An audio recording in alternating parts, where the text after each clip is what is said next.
Greetings, everybody. It's Jim. It's not a surprise that during the pandemic that solo gaming was definitely on the rise, But the thing is, the pandemic's over and it's still going strong. If anything, I think it's increased because I've seen a number of game books lately just on Drive-Thru RPG. It seems to be increasing, and that's not a complaint by me because I was definitely a fan of the Lone Wolf series in the 80s amongst other series, but that was definitely my favorite. And, game books are their own little adventures with their self-contained rules, and I'm going to be going over such an adventure today. And it does have the DNA of the rules of a certain role-playing game, but yet it is its own different animal. Today, I'm going to be going over with you Grim is the Night from Dark City Games. So as I mentioned, these game books are self-contained. You do not need another set of rules in order to play them. You can actually download the basic rules for free. Dark City Games. It's called Legends of the Ancient World. That's what it's officially called, 8 pages long. But there is no denying, once you start looking at it, if you're familiar with it, Legends of the Ancient World absolutely contains the DNA of the fantasy trip from Steve Jackson Games. Absolutely, it's unmistakable. I mean, now it's its own different game. I mean, it almost seems like it's copying a lot, but because of the tweaks it makes, it is its own game. It's no more a copy of the fantasy trip than GURPS would be, quite honestly. And this reminds me that, and this isn't new, Legends of the Ancient World has been out even before Steve Jackson got the rights to the fantasy trip back. And I am going to be doing a small series called Keeping the Flame Alive about all those games that came out in the absence of the fantasy trip before Steve Jackson got the rights on it.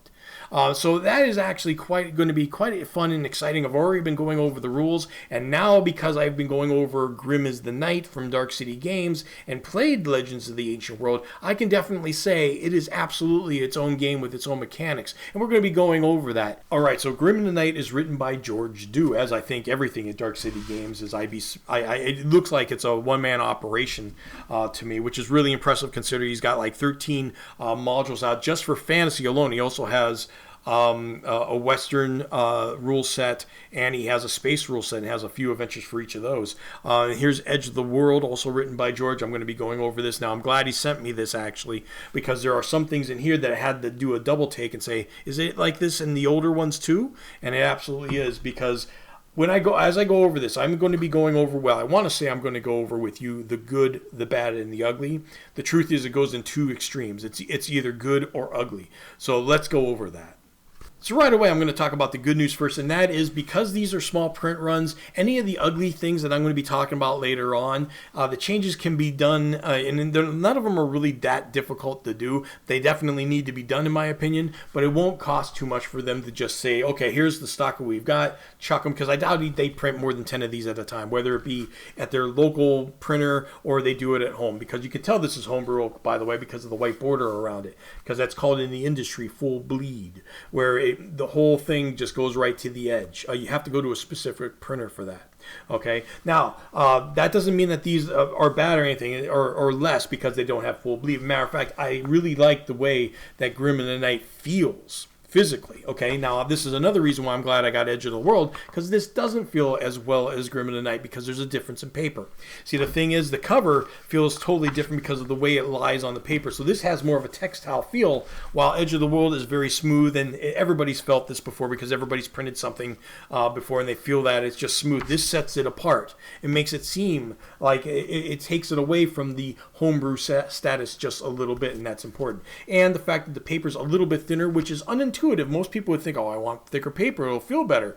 No, this lies flatter, it just feels more elegant. Now, mind you, there's more pages in Edge of the World, but I've seen that with other books, and I think Gaming Ballistic has one that definitely, out of all of them, it just bows out like crazy on me. And I don't know if that's common with all of them or just the one I got, but I'm assuming it is with all of them. But physically speaking, I would highly suggest if Grim in the Night ever redoes any of their modules, that this is the way to go. All right, so let's talk about the adventure a little bit. It's made for 4-player characters, 32 to 34 points of attributes, and basically one of the things that I thought was actually kind of funny when playing this, because it is for beginner characters again, whether it be Grim as the Night or my adventure, Sorcerers at Smokewater, or even Steve Jackson himself with Talonkar's Lair. Let's put it this way. In Dungeons & Dragons, when you have beginning characters, they usually say, go over there in the basement and fight those rats. Well, okay, the TFT version, the Fantasy Trip version, is go over there and fight those goblins with the pointy sticks. That's what it is. I've seen so much of that. It's just kind of funny. And there's nothing wrong with that. It's just there's more to the module, just like there's more to Sorcerers of Smokewater. There's more to Talonkar's Lair for certain. But you definitely encounter your share of goblins. So I thought that was kind of funny. Now, the writing, I find, is actually quite enjoyable. You know, it's definitely something that when you read it yourself, it gets you into it. And it's something that as a game master, if you're actually game mastering this with even up to 4 people, it is actually it's done quite well. I actually enjoy reading it. He doesn't waste his words. He can't, because he's trying to make a small book, right? But it is there. And I do like the style of it because it kind of fits my own and what I like. I like writing that's not trying to be too pretentious, like they're trying to be the next George R.R. Martin. I have fun with my writing. He has fun with his, and I definitely like it. Now, as far as the adventure itself, as far as style, it is a forgiving nature. Now, one of the things I will notice that he has in his playtesters, it's I don't know if it's his brothers or his sons and daughters. I'm not quite sure. But bottom line is, it is his family, and so it is the adventure is very forgiving. I don't know if that has anything to do with it, but I think he's playing with some adolescence and stuff, which is fine, which is good. But it is a forgiving nature. You find a lot of healing potions, a lot of magic right on, and not exactly hard to find. And like I said, it is its game book, and you don't have a lot of time, especially since it is small. You don't have a lot of time for them to earn it by trudging up a mountain and walking all day somewhere and then playing for 5 weeks and then finally getting a +1 sword of finally got this dang thing, right?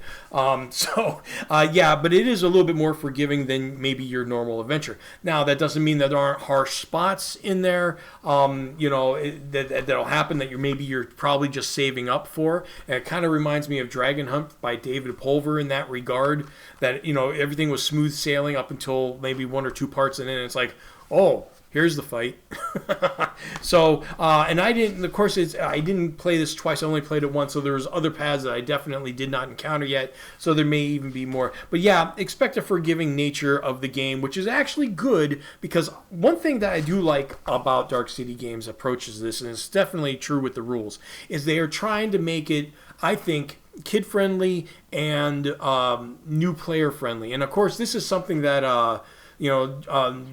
Thompson thought of when coming with the Fantasy Trip, when he came up with his version of the game. Howard Thompson, he was trying to streamline it himself. I think we all agree that the Fantasy Trip is the way to go, but there is something to be said about it, and I think they captured the idea of what Howard Thompson was trying to entail with their rules, and we're going to go over that here in a little bit.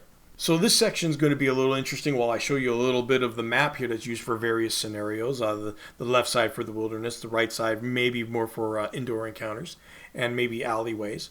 The thing is that's interesting about this. Now remember, this is supposed to be a game book, and the rules are only 8 pages long, and it's already contained in this. They don't have much space to work with, so they've streamlined a lot. They cut a lot of the fluff out in the Fantasy Trip. Now the thing is it lost? Okay, first off, you can play this with the Fantasy Trip. You don't need these rules. If you want to expand it and say, we're just going to use ours, that's fine. There's nothing wrong with that. But there is something that if you want to experiment to see how much gameplay would change with their rules, it really would be it's a lot of fun to do. And you have to wake up real quick, because it's actually a little bit deadlier in some cases, and you definitely have to change your tactics. Now, if you're not familiar with the Fantasy Trip and stuff, and you just think about getting this as a game book, well, that's just fine. Then it's not going to matter too much at all. Now, the thing is, it's an I go, you go system. So in other words, you roll for initiative, but afterwards you decide who's going to go first, and then it's I move a guy and attack, you move a guy and attack. That's it. Not even a chance to do attack and move. It's always move and attack. That's it. Okay? Simple. Again, the idea of these rules are simpler is better.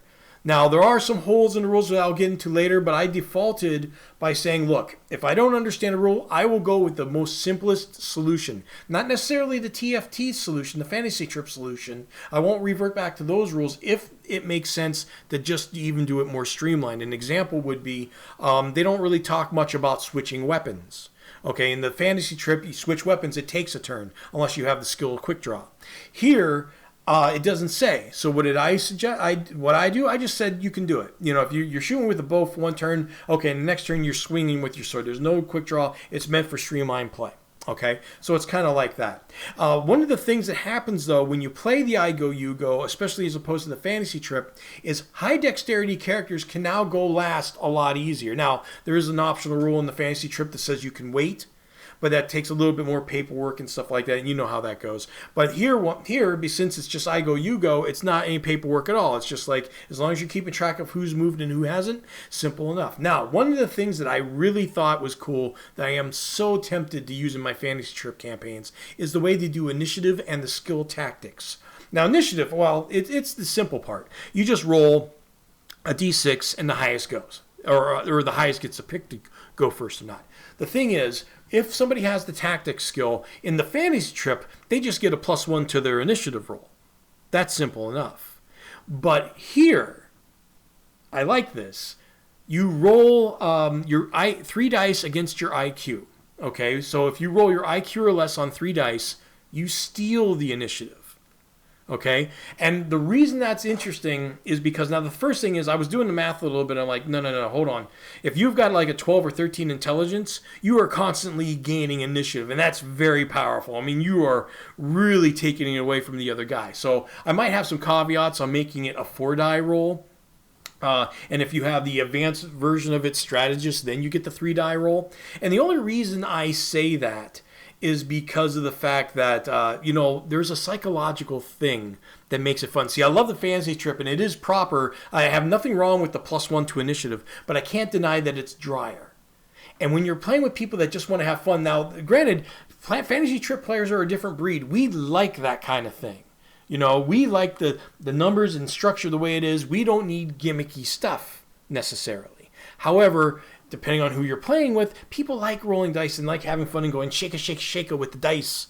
It's one of the things that I've always thought is I wish it was reversed in the fantasy trip. Instead of, because what happens is you got to make it an attribute check, you got to roll so much less than your attribute. So the less dice you roll, the easier it is. And when you get penalized, you actually have to add more dice to make the roll tougher. The problem is, I like the reverse aspect of it to make it easier because you get the shake, when you're really skilled and it feels good. And it's the same thing here. It feels good and powerful. It's one thing to get an advantage for initiative. Okay, that's like, okay, I got my advantage. It's another to be able to say, I stole it from you. You had it, but I got it back. There's a psychological thing to that, and I kind of like it.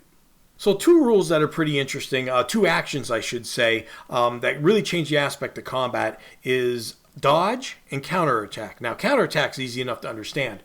If you get attacked and you survive, and you can attack the person that attacked you, you can counterattack. Simple as that. And I like that in a way because, especially again for more casual players, kids and stuff. And the reason is because in the fantasy trip, for instance, it goes by order of dexterity when who attacks. So if you're the low man on the totem pole, you're waiting for everybody that can to bash you in, and that can be disheartening to some kids. I would think, because it's like, because it's just, again, this allows it more fun. It's like, oh, you hit me? Well, I'm going to have at you at least and get the last word before you kill me with everybody else. So I can see how that's a thing. Also, the dodge is very interesting because it's almost like the initiative thing, basically, but you only get 1 a turn. Unlike the fantasy trip where you say you're defending and all of a sudden, you're defending everybody that's attacking you and they have a harder time hitting you. Here, if somebody hits you before they roll damage, you can get scared of how many dice they're about to roll and say, no, you're not going to roll damage. I'm going to dodge. And you roll dice. And if you get your dexterity or less, it's negated. Now, mind you, you only get one of those, and that means your action's up for the turn until next turn, right? So that means now everybody can attack you and not have to worry about that. So you definitely in the game find out that you're going to be ganging up on somebody a lot. Because you never really want to attack somebody first, because if you attack, I mean, if it's one-on-one, that's different, because you want to attack first, because generally they're going to try to dodge, and if they don't, then you get through and they lose their attack on you, right? So that's not so bad. But when you're playing with two people, you're going to definitely have an advantage of ganging up, because one guy hits, they got to use up their dodge, or they're just going to take the hit, and then you got everybody else that can just gang in and just pile on at that point. So that does definitely change the aspect of the game. In a different direction. All right, so now we got to talk about the ugly, and we definitely have to. There's no getting around it. Now, the good news is about this, it has nothing to do with the adventure. The adventure's, yeah, it's got some typos. It has some things that don't make sense. It could be worded better, but the bottom line is, with a little bit of common sense, anybody can get through it. It's forgivable. I've made a list. I'm going to send it to George of what I've seen. I mean, God knows I haven't had, a perfect run with, typos and stuff like that. Even with 15 playtesters going through Sorcerers at Smokewater after the release, I still got a few, saying, hey, you missed this here. And it's like, you can never just get away with it. But the thing is, here, though, the problem is the rules and the things that are omitted. It's not the things that are in it. It's maybe not necessarily, but it's mainly the things that aren't in it that is a problem, or where it's at. There are a lot of potholes here that stop people from getting a streamlined move to, bam, just playing. And I know that was George's intent, because he's only got 4 pages of rules on the front, and the tables and charts, not charts, but tables on the back, and the spell lists and stuff like that. That's all in the back here, okay? And that was smart, because, you don't want, you could put them in the front, but at the same time, why do that when really because people are going to say, hey, how many pages do I have to read before I can start playing? And if it's only 4, that's pretty motivating. Now, the first sin has to do with these lists, though, in the back. The problem is, it doesn't reference that at all. Okay, so basically it says pick your spells, pick your weapons and stuff like that, but it doesn't tell you to go to the back, and that's where you find it. Pothole number 1 there. Another pothole, it does talk about how many attribute points you get, but look at the unintuitive place where it's at. It's here. And how many player characters? It's in the back. It is, and it's not that it's bad that for it to be in those 2 places. I don't think it really matters, but it's certainly not here in the front, in the first part of the pages. That is, that's got to be taken care of right there. That's a big deal.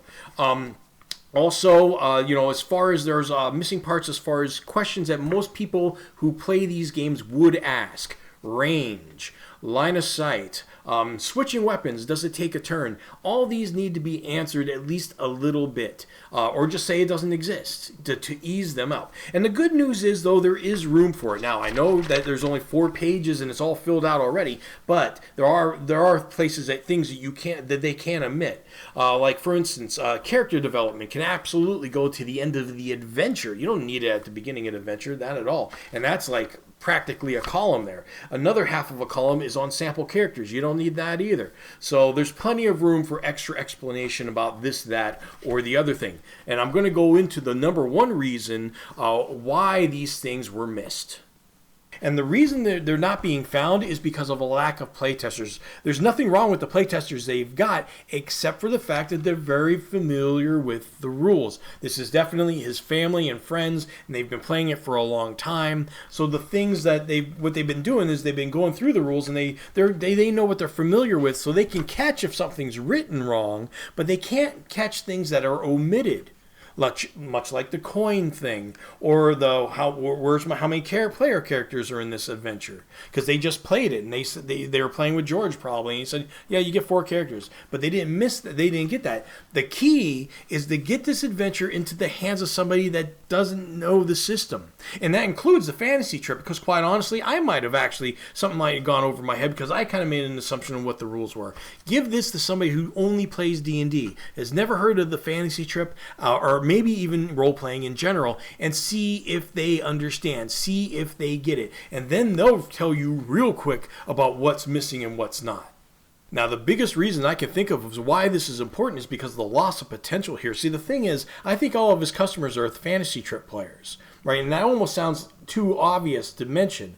But the thing is, when people are playing these and they would have the questions, they just muddle through it, or they just default to the fantasy trip and just use that, right? And that's it. However, the reason this really needs to be fixed is because I don't see why this isn't on Drive-Thru-RPG right now. I'm talking as a marketer here of role-playing games and board games. I mean, I've got my main client right now, Columbia Games. I got a Kickstarter running for them right now that's going to hit $150,000 in a few days. Okay, I'm telling you, game books are hot right now in solo play. And so these have got to be accessible to people who have never heard of the fantasy trip and need to start from the crawl to the jump within 4 pages. They got to have no potholes, and they got to roll right through it, because it's not just like I only got one adventure. There's 13 of them here.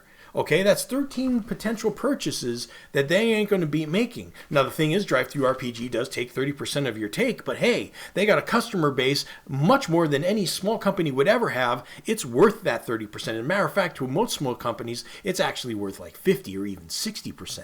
But the thing is, definitely, I hope that they take advantage of this and fix these rules up so it's more accessible, get it into the hands of people who have never played the fantasy trip, never played their games before, maybe even never played games in general, and just get a feel of where they get lost and make it better. So it's a mixed review for Grim is the Night. I mean, the writing's just fine. The adventure itself, nothing really wrong with it. Maybe a little bit forgiving at times, but that's okay. It's a beginner's adventure. You don't want a total party kill. That doesn't motivate anybody. So maybe I'll let that go. Is it like that in the other adventures? We'll find out how forgiving they are. But the major problem is the rules and how the holes that are in there. It's stopping people that aren't familiar with the system to play, and that drops a lot of potential from Dark City Games getting more sales, more customers that aren't related to TFT. Okay, I really hope they fix it and go to Drive-Thru-RPG and just plop it. Once they're fixed, plop it all on there. I think now is the time, and there's a lot of people that would like to just jump on board on that. Probably not drop the price down to the BDF to $9.95. By the way, you don't want to go to a price point of $13.95, which is what's available right now on the Dark City Games website. That's a price point. Again, speaking as a marketer, you will lose more than you gain. Don't worry about the $4. You will gain it back by increased sales. So anyway, guys, that is the video. Thank you a lot, and I'll see you next time.